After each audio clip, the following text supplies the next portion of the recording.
Hi guys, welcome to my YouTube channel. This is a new video in which I'll be teaching you how to use Kali Linux on any Android device without rooting it. I've tested it on OnePlus 6T and Redmi Note 5 Pro. I have not faced any kind of issues until now. So let us just get started with the procedure. We'll need to install some of the applications. One is the Hackers Keyboard, and one more is the termux terminal line, and one more will be our NetHunter store. That is officially released by Kali. So here's the Play Store, and I have searched for Hackers Keyboard. I have already installed it. I would recommend you to install it as well.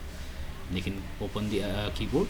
As you can see here, it will show you an option called Enable Keyboard. Click on that and enable the keyboard here. Hackers Keyboard, I have already enabled it. So it will just ask you for the permissions. Click OK. So once that is done, go back and click on Set Input Method and set it to Hackers Keyboard. And let me show you how it looks. This is how Hackers keyboards look, and here it has Control Alt and any keys that will be on a basic keyboard, which will not be on an Android keyboard. So it will be helpful for us in future. So we'll be installing one more app. As I told you, it is termux. I've already installed the application. So once you install it, open the application and run two basic commands, which will be basically updating any packages or upgrading any packages that are required. So first will be apt update. So as I told you, that will be updating the packages that are already installed if there are any updates.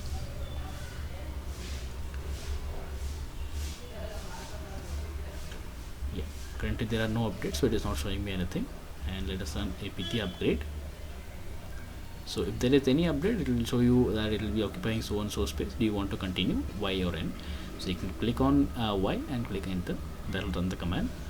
So as we are done here, let us go to Chrome, and we need to download an application. This link I have already given in the description box below. And click on that and click on download store app.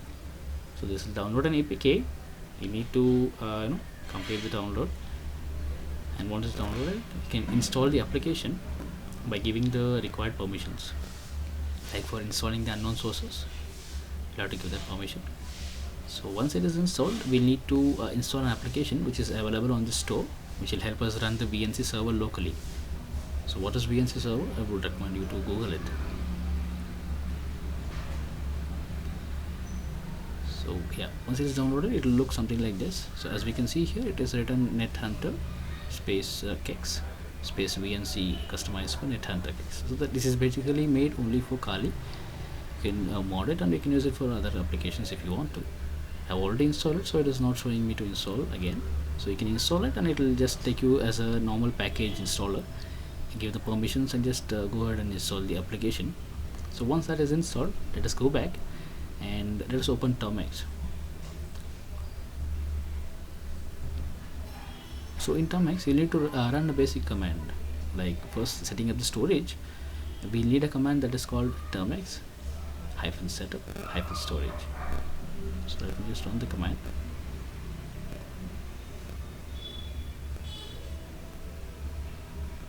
Okay, here I'm just typing apt update and upgrade once again to ensure that everything is up to date, so that there is no issues while we are installing.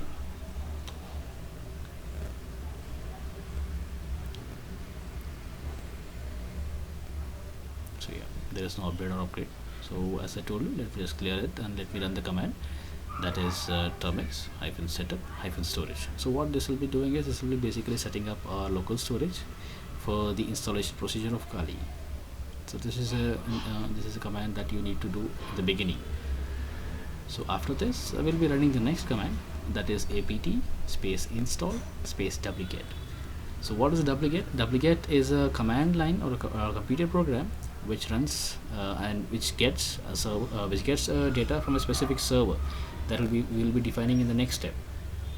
So let us go to the next step and type in wget space -o space, and it will be you'll be getting data from the local server. These commands I have given in the description below. You can just copy paste it to ensure that the URL has been correctly pasted. So once this has been pasted, click on enter. So this will be getting data from the local server, as I earlier told you, and it will be saving it on our local device. so which will help us further execute the program and install the program. So to make the file executable, we need to use one more command, that is chmod space +x space install-nethunter-termux. So once this is done, this will make the downloaded file an executable file by giving it the required permission. So post that, we can go ahead and install the application by typing a command /install-get-nethunter-termux. So once that is done, it will show you a page like this, Kali, and it will start downloading. I've already downloaded it, so it is not showing me that. So give it some time, let it download. So once it is done, it will take you to the next page. Let me go to that page. Yeah, so it will ask you to, if you want to delete the root.fs file, I would recommend you to keep it. Do not delete it. It will be useful in future. So once it is done, set a password by typing nethunter space kex space password. That will be setting a password to the VNC server, and it will also ask you if you want to set a view only password. Make sure that you don't set a view only password, because no, that is not recommended right now. Once the password has been set, as I told you, it will first ask you to set the password once and confirm it, so that you will remember the password. Make sure that you will remember the password, because that will be helpful for us to connect to the VNC server, which will be running the Kali Linux on our device. So once that is done, we'll move on to the next command, that is nethunter space kex space and, that is AND. So that will be basically starting the server on our device. Let me just type it in. Yeah, here we go. So here I have already started a server, so it is killing the previous one and starting a new one. So once it has been started, it will show you one RFP port number. Ensure that you are copying this number. It will also be deleted automatically by nethunter, so you don't have to worry, but I would recommend you to copy that number and go to nethunter kex, that is a VNC server. So in nethunter kex, do not change anything, just input the number here, that is the RFB number, port number. If it is the right one, just let it be and come to the VNC password. In the password field, ensure that you are giving the right password that you have already set, and once you have typed in the password, just click on connect. So let me connect it. Yes, so it will be running Kali on our local device through a VNC server, and as you can see here, there is no issue with this and it is not lagging. As you know, Kali does not need a lot of RAM unless you are doing doing it on an injection mode or something like that. Or so once it is done, as you can see here, we can run the terminal here, and you'll have to use your touch screen as a trackpad, like how you use it on a laptop, right? In the same manner, you'll have to navigate the mouse yourself, and you'll have to click on anything. So if you want to right click on anything, you'll have to press the back button. So here, as you can see, every single application that is needed for password cracking or wireless attacks, or every single application that is readily installed on a Kali Linux device will be already installed on this. So let me type in Metasploit. Yes, as you can see, this application is also installed. As I earlier told you, every single app that is required will be installed. So let us just go back and let me show you how the right click command works. So yes, see, I'm pressing on the back button and it is taking it as a right click command. So you can just use it if you want to right click on the desktop screen. So in the next step, I'll be showing you how to restart Kali. So in case if you crash the server by mistake, or if you have already exited the application and if you want to start it afresh. So let me show you how it works. First, let me crash the server for you. Let me open the terminal box.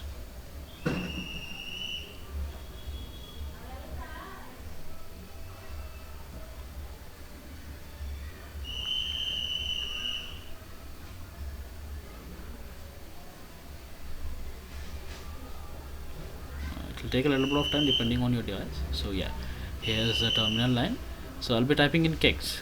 This will be basically confusing the server and it will be crashing it. So let me go ahead and type kex.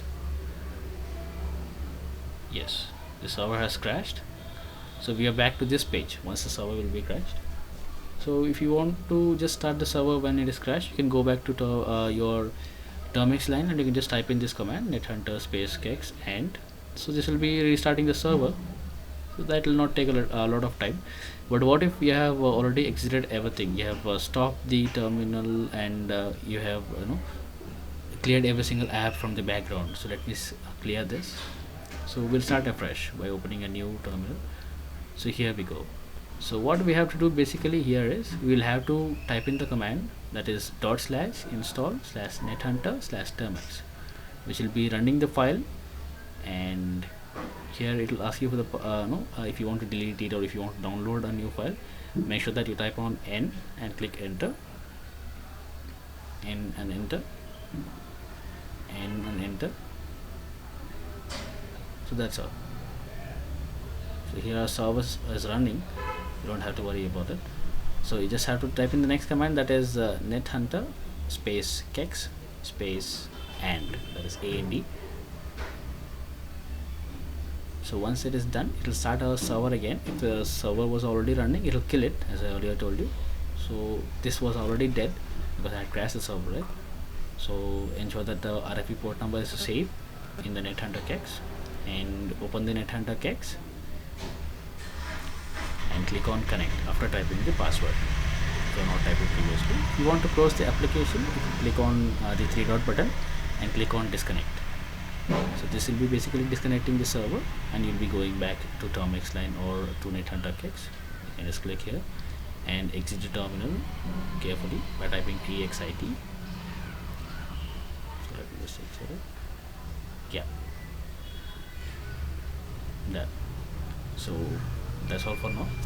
And I would like to highlight one thing here. This is not the complete version of Kali. This is just a portable version. If you want to install the complete version, I have already given a link in the description which you can follow, and there will be a tips option here where the command will be mentioned. You'll need to download you need to execute that command, but I wouldn't recommend that because that will be taking a lot of space and a lot of data while downloading it. So here they would have already mentioned that it will take a lot of space. It is for non-root users only, but I wouldn't recommend it that because that is not required. But if you want to install it, you can go ahead and install. Okay guys, that's it for now. If you have any kind of issues, you can just comment on the comment box below. I'll make sure that I'll answer to all of your queries as soon as possible.